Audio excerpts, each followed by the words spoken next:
Agustinus. Mari kita kenal Alkitab, karena Alkitab pembimbing hidup.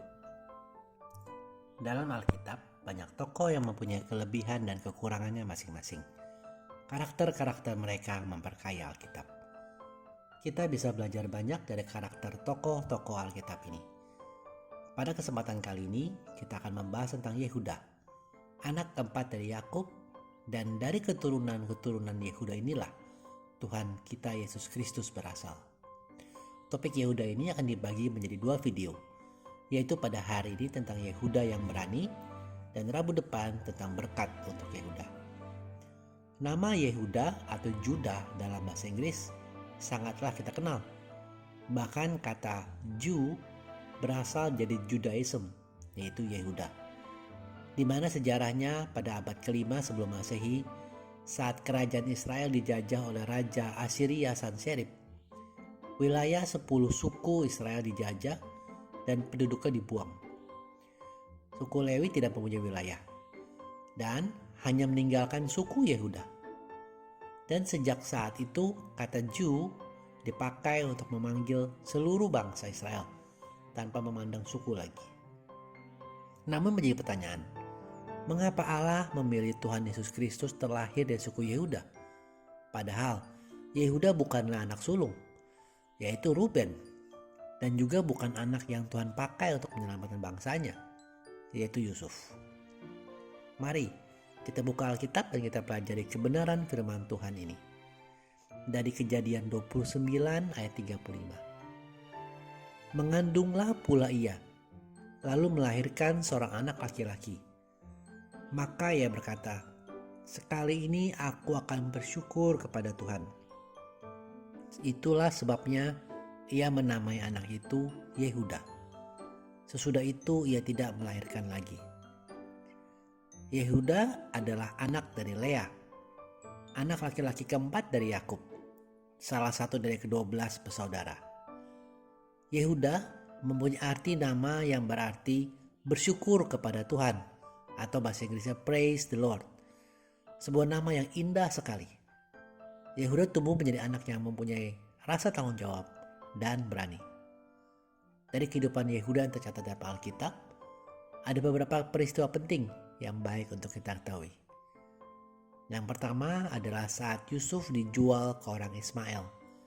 Dapat kita baca dari Kejadian 37 ayat 25 sampai 27 berikut ini. Kemudian duduklah mereka untuk makan.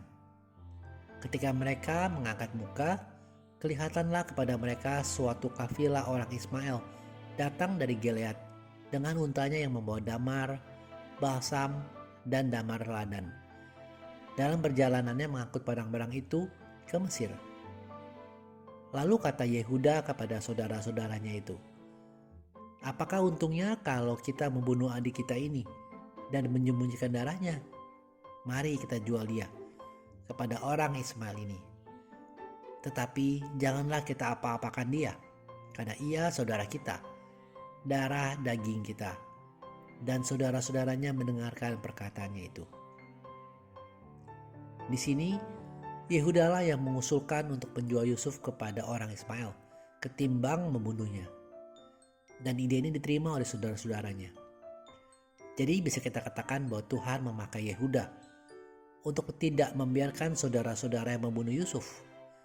Yehuda mengambil risiko untuk ditolak, dibenci dengan mengajukan usul tersebut. Tetapi Yehuda melakukan agar rencana Tuhan atas Yusuf dan bangsa Israel bisa tergenapi. Peristiwa kedua adalah saat Benyamin dituduh mencuri dari Yusuf di Mesir. Yehuda membela adik yang paling kecil yaitu Benyamin.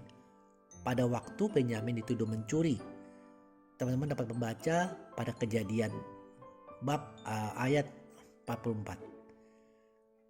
Dan Yehuda juga yang dipercaya oleh Yakub ayahnya untuk menghadap Yusuf pada saat Yusuf sudah menjadi pembesar di kerajaan Mesir, yaitu di Kejadian 46 ayat 28. Yakub menyuruh Yehuda berjalan lebih dahulu mendapatkan Yusuf, supaya Yusuf datang ke Goshen menemui ayahnya.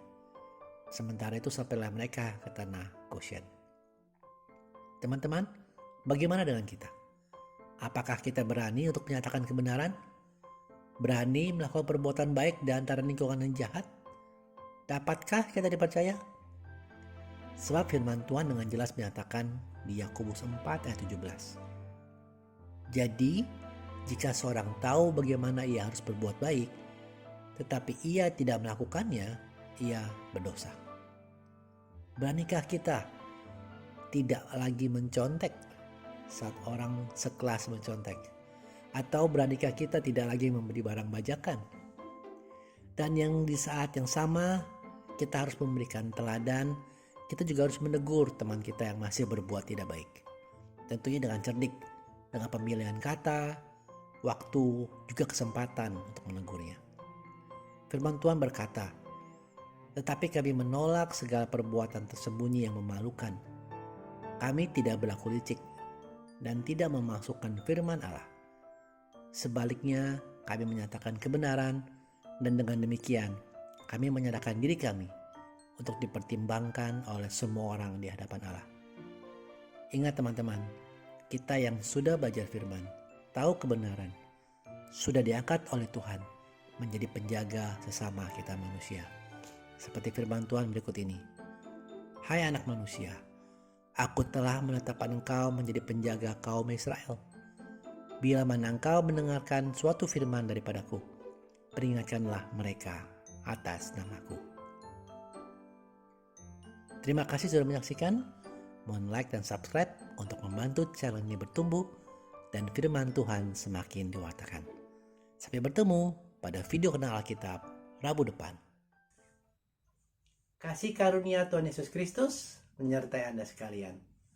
Amin.